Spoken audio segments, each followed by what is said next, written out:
Bon voilà, je suis très content de collaborer avec Searchlight Pictures à l'occasion de la sortie du film Un Parfait Inconnu, actuellement au cinéma, qui retrace l'ascension de Bob Dylan dans les années 60. Déjà parce que j'adore cet artiste et aussi parce que je suis un grand fan du travail du réalisateur James Mangold depuis ses deux premiers films, Evie et Copland. Et Un Parfait Inconnu est encore une œuvre réussie dans sa filmographie. Tout est maîtrisé et Timothée Chalamet y est extraordinaire dedans. C'est lui qui interprète les chansons et je dois dire que c'est assez bluffant, il mérite pleinement sa nomination aux Oscars. Moi, Bob Dylan, je l'ai découvert quand j'étais ado grâce à Vanilla Sky et cette reproduction de la cover de The Freewheelin' par Tom et Penelope Cruz. Et je me suis rendu compte que je connaissais peu de choses de sa vie. Le film raconte un fragment des années 60 et je me suis dit que c'était cool de faire un tabs sur lui pour celles et ceux qui l'ont vu, en guise de complément, mais aussi pour ceux qui ne l'ont pas encore vu pour leur donner envie, car le film est vraiment bon. Voilà, en description, vous trouverez un lien qui vous redirigera vers les séances près de chez vous, ainsi qu'un lien pour découvrir ou redécouvrir sa musique. On peut maintenant lancer ce tabs, alors entre ce que je savais et ce que j'ignorais, voici plusieurs clics droits sur une légende vivante. Tout simplement.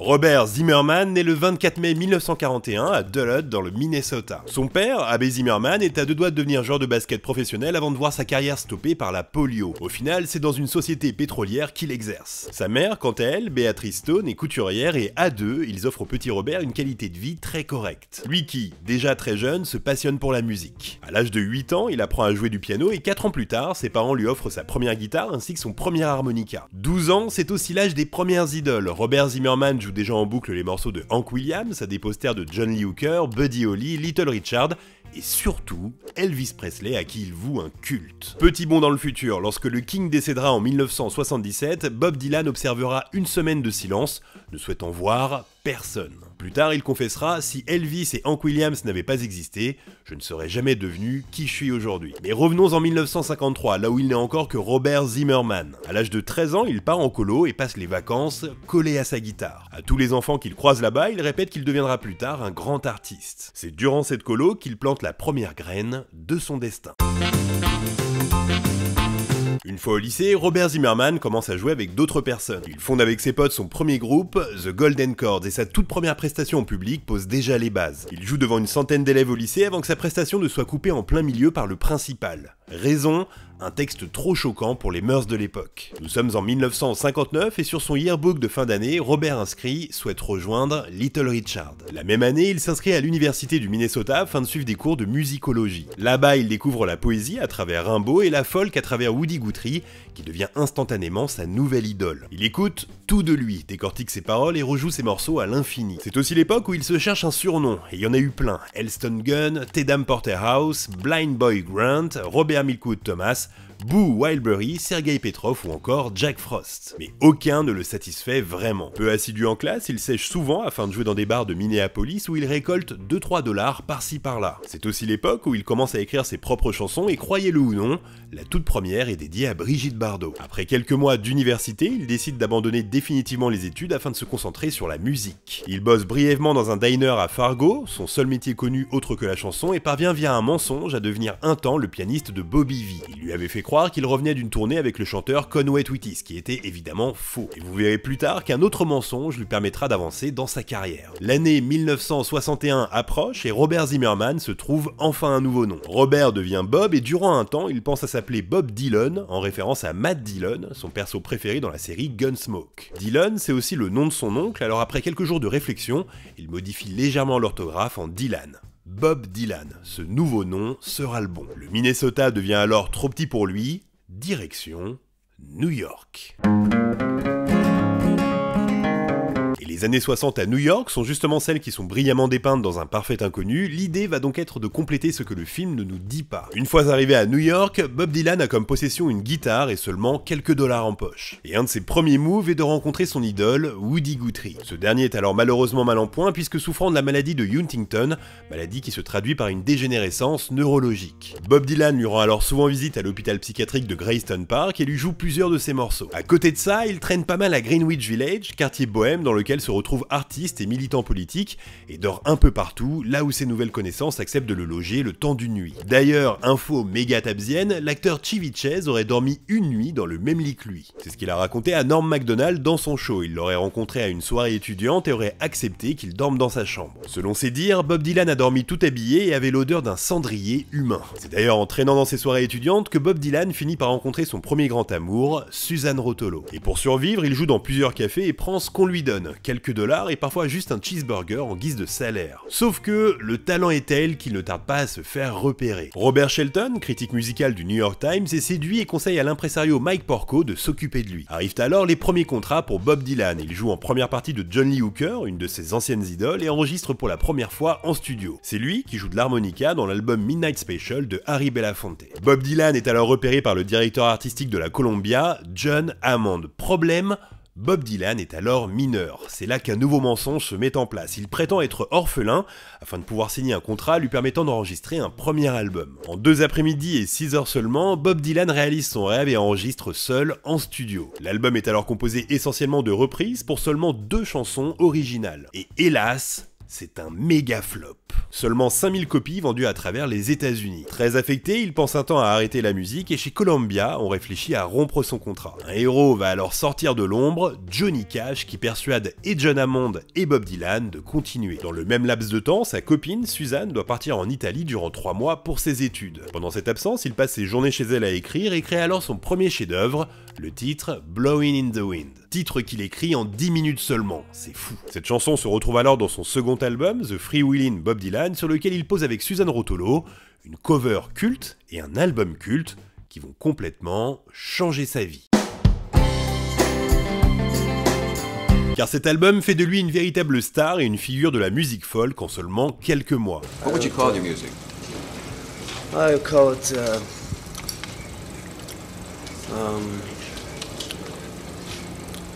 I like to think of it more in terms of vision music. It's mathematical music. Une star donc, mais pas seulement. Bob Dylan devient la voix d'une génération contestataire. Et chose incroyable que j'ai appris en travaillant sur ce Tabs, Bob Dylan se produit sur scène en 63 devant 200 000 pacifistes, à Washington, juste après le célèbre discours de Martin Luther King, I Have a Dream. Prestation qui le fait entrer dans l'histoire avec un grand H.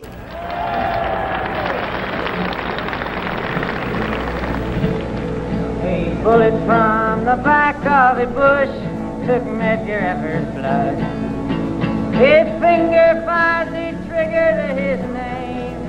Dépassé par cette notoriété étouffante, Susan Rotolo rompt avec lui et Bob Dylan part alors en tournée avec l'autre star du moment, John Baez, avec qui il entretient une relation compliquée. Dans le même temps, le FBI enquête discrètement sur lui à cause de ses chansons engagées, c'est vous dire à quel point Bob Dylan a pris une dimension extraordinaire. D'ailleurs, cette étiquette de porte-voix d'une génération commence à le peser niveau pression, lui qui, à la base, voulait seulement être un artiste.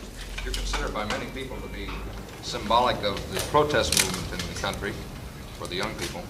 Are you going to participate in the Vietnam Day Committee demonstration in front of the Fairmont Hotel tonight? I'll be busy tonight.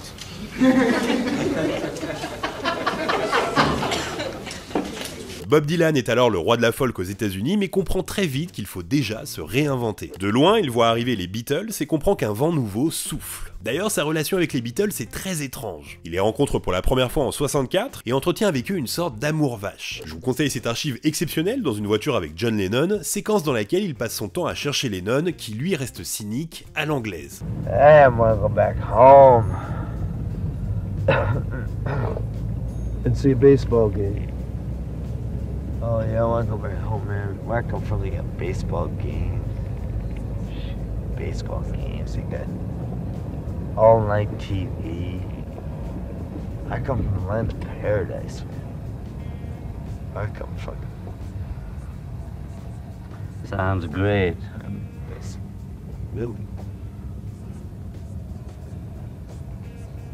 Et donc, l'arrivée des Beatles le pousse entre autres à changer de style. En plus de l'acoustique, il se met à la guitare électrique, ce qui est vu comme une trahison de la part de ses fans partisans de la musique folk. Durant le festival folk de Newport en 65, il n'en fait qu'à sa tête et joue ses nouveaux morceaux rock devant un public furieux. Public qui lui jette tout ce qu'il trouve à la figure en plus de le conspuer. Mais Bob Dylan ne se démonte pas et joue jusqu'à la fin son titre Like a Rolling Stone, titre qui au final deviendra un de ses plus emblématiques. Quelques semaines plus tard, il se fera même appeler Judas par des fans en Angleterre. Bob Dylan était juste en avance sur son temps, lui qui venait d'inventer la folk rock. I'll play 4 or 5 songs and they just don't make a sound.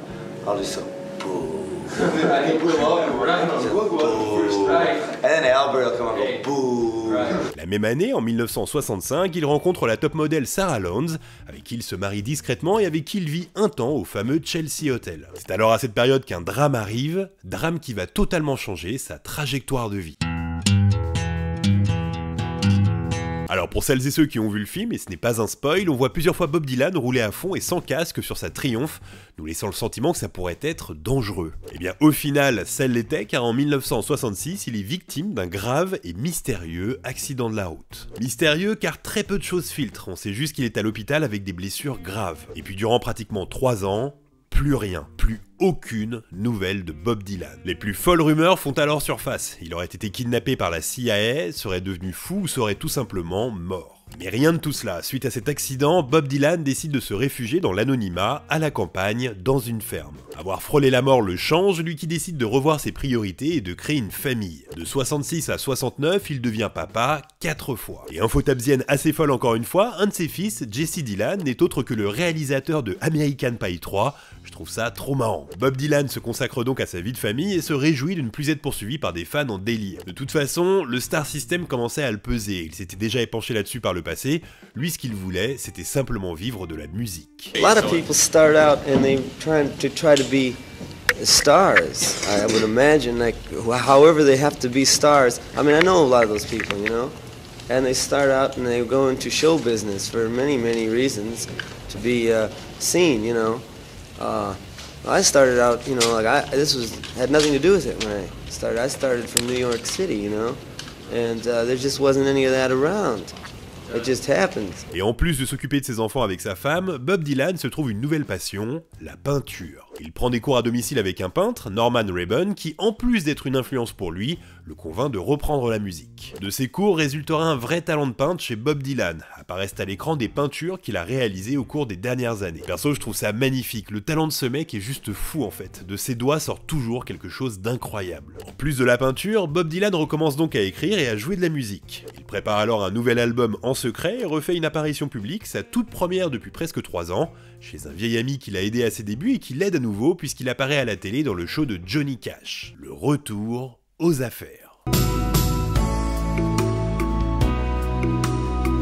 Arrivent alors les années 70, années qui seront marquées par sa période chrétienne. Lors de sa convalescence à la ferme, il découvre la Bible et quelques années plus tard, une fan lui lance une croix sur scène. Bob Dylan a alors une révélation, il doit se convertir. En 78, il affirme alors avoir vécu une nouvelle naissance en devenant chrétien évangélique. Et cela se ressent dans sa musique. Plusieurs de ses albums s'inspirent du gospel. Album qu'il enregistre d'ailleurs avec un guitariste qui par la suite deviendra une immense star, ni plus ni moins que Mark Knopfler. Et puis, les années 80. Peut-être la période la plus difficile dans la carrière de Bob Dylan. La musique à la mode n'est plus celle qu'il a connue et artistiquement, il a du mal à se positionner. Le meilleur symbole, c'est We Are The World. Invité par Quincy Jones, Lionel Richie et Michael Jackson, il semble complètement perdu au milieu des nouvelles stars de l'époque. Stars qui pourtant voient en Dylan un dieu. Bruce Springsteen par exemple a plusieurs fois répété en interview que Dylan était une de ses principales sources d'inspiration. Et la presse, à cette époque, n'est pas du tout tendre avec lui. Do you think you've passed the apex of your career?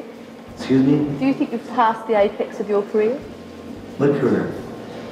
I've never had a career. D'ailleurs, durant les années 80, il se passe un autre truc qui pour moi symbolise le côté un peu perdu de Bob Dylan. Lors d'une soirée chez des gens qu'il ne connaît pas, il s'assoit sur leur canapé et le trouve très cool et confortable. Il souhaite l'acheter, les propriétaires ne veulent pas, alors pour les convaincre, il leur file en échange une toile de Andy Warhol représentant Elvis Presley. Une toile qui aujourd'hui vaut des millions de dollars. De son propre aveu, la plus grosse erreur qu'il a commise dans sa vie. Tu m'étonnes.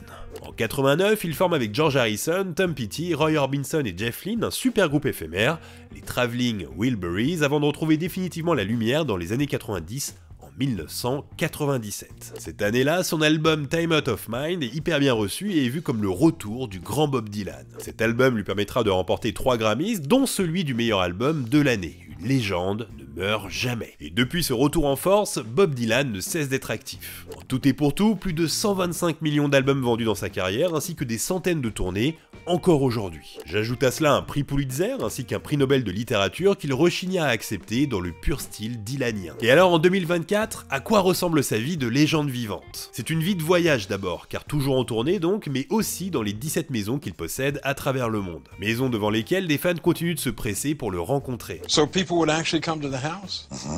And do what? Want to discuss things with me, politics and philosophy and organic farming and things, you know.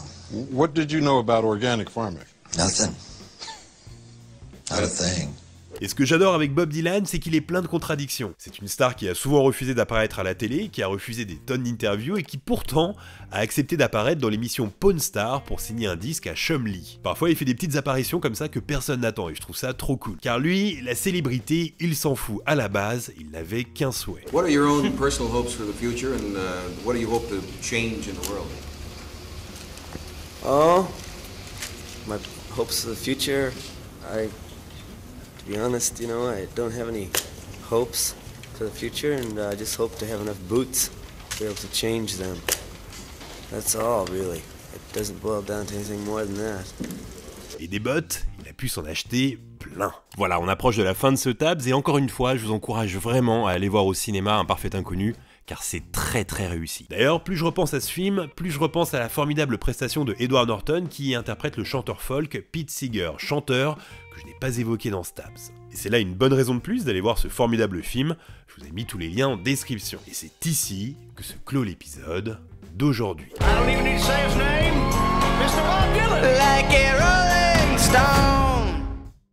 Voilà, si t'as aimé cette vidéo, je t'encourage à la liker, à la partager et à t'abonner à la chaîne si ce n'est pas encore fait. Tu peux aussi me suivre sur Insta, X et TikTok, les liens sont dans la description. Bon, maintenant il est temps de voter et pour le prochain épisode, ça va être à vous de me soumettre des propositions. Je vois que vous avez adoré le Tabs sur Alain Chabat et souvent vous me demandez de faire plus de français. Donc proposez-moi le plus d'acteurs, actrices, chanteurs, chanteuses ou bien personnalités françaises. Les 2 noms qui reviendront le plus de fois seront en compétition lors du prochain Tabs. Jusque là, portez-vous bien et je vous dis à bientôt. Bye.